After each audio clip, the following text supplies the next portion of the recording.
S'il y a bien un rapport qui a joué un rôle très important dans la prise en compte de l'environnement, c'est le rapport Meadows, plus connu comme rapport Limit to Growth.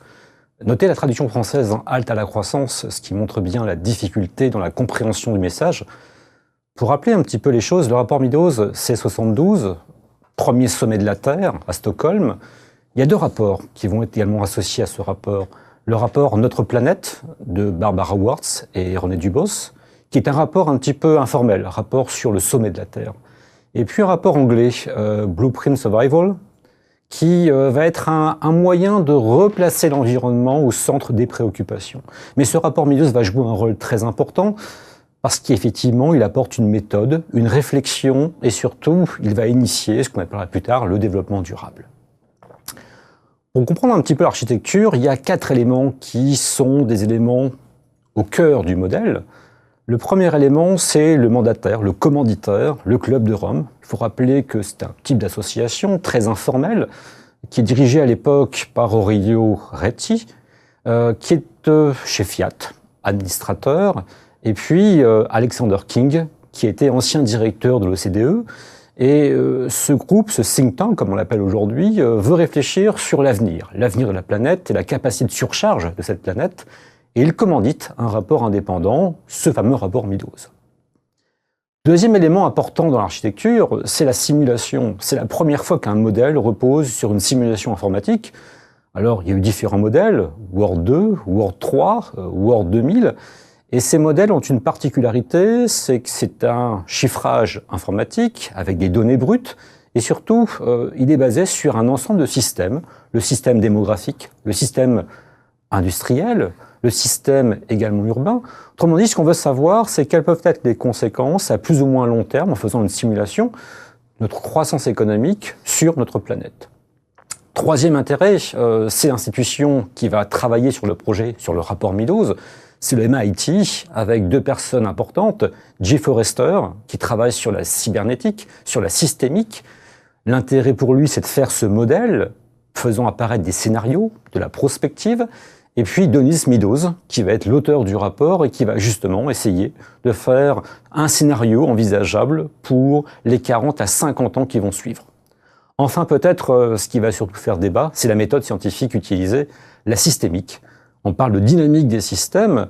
Cette dynamique des systèmes repose sur un calibrage très particulier, puisqu'on réfléchit non pas sur les maillons d'un système, mais plutôt sur les boucles, autrement dit, les liens entre ces maillons.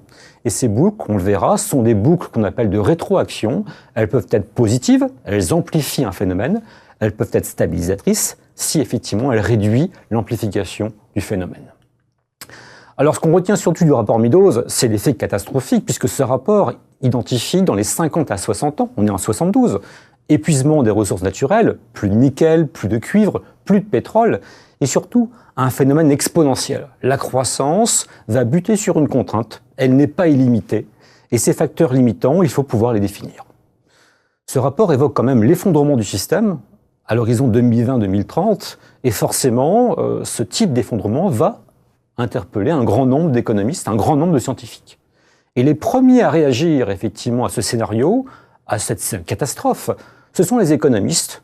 Et on va dire qu'un économiste va jouer le rôle de déclencheur de la polémique, c'est Hayek. Hayek est un économiste libéral, il obtient le prix Nobel en 1974, et lors de son discours inaugural, il est très surpris. Il se dit comment se fait-il qu'on médiatise un rapport et qu'on ne dit strictement rien sur les gens qui ont décrié ce rapport, qui l'ont remis en cause. Et Hayek, qui sur la diapo est à gauche, va justement citer 2 sources extrêmement importantes. Beckerman, qui va effectivement écrire un ouvrage dans lequel il revient sur les scénarios du rapport Meadows, et puis surtout un autre économiste, Haberler, qui lui va voir toutes les astuces du rapport, tout ce qui ne va pas dans la compréhension de modèles et la méthode scientifique, notamment la systémique. Mais on va dire qu'il faudra attendre pratiquement 1 an plus tard, 1974, pour que les économistes répondent très brutalement à ce rapport, par, on va dire, une réponse qui ne débouche sur aucune difficulté de compréhension pour tout type d'économiste, qui est de dire, mais s'il y a épuisement des ressources naturelles, s'il n'y a plus de pétrole, bah, c'est pas grave. On remplacera le pétrole qui coûte cher par une ressource qui coûte beaucoup moins cher. Et on pourra toujours remplacer une ressource par une autre. Autrement dit, les ressources naturelles sont un facteur de production qui peut être remplacé. Et comme il peut être remplacé, nos fonctions de production deviennent des fonctions de production substituables. On voit l'intérêt ici de cette réponse des économistes, c'est que brutalement, on pense qu'on pourra toujours remplacer un facteur qui coûte cher par un facteur qui coûte beaucoup moins cher. Et puis même si on n'y arrivait pas, on a foi dans l'innovation. L'innovation, le progrès technique va nous sortir de la catastrophe.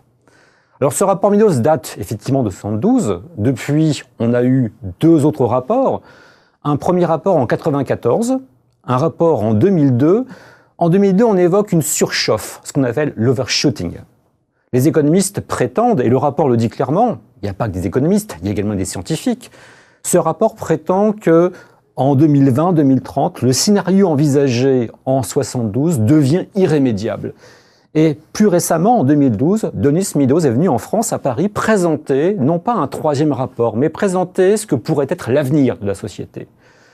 Ce troisième rapport, qu'on voudrait décrire comme rapport, est généré par Graham Turner, qui a repris le rapport, effectivement, de Meadows. Et que dit Turner ? On est un petit peu dans la vague du trop tard, de la surchauffe. On ne pourra pas éviter un pic qui est 2030. Ce pic montrerait que la croissance va s'essouffler brutalement et surtout, la population va se réduire à partir de cette date. Alors on peut bien sûr critiquer ces références au catastrophisme. Ce qu'on peut juste rappeler, c'est que depuis 50 ans, un ensemble de scientifiques, à travers ces différents rapports, mettent le doigt sur une question cruciale pour notre avenir. Comment aujourd'hui redéfinir le rapport à la croissance et comment redéfinir un nouveau modèle socio-économique ?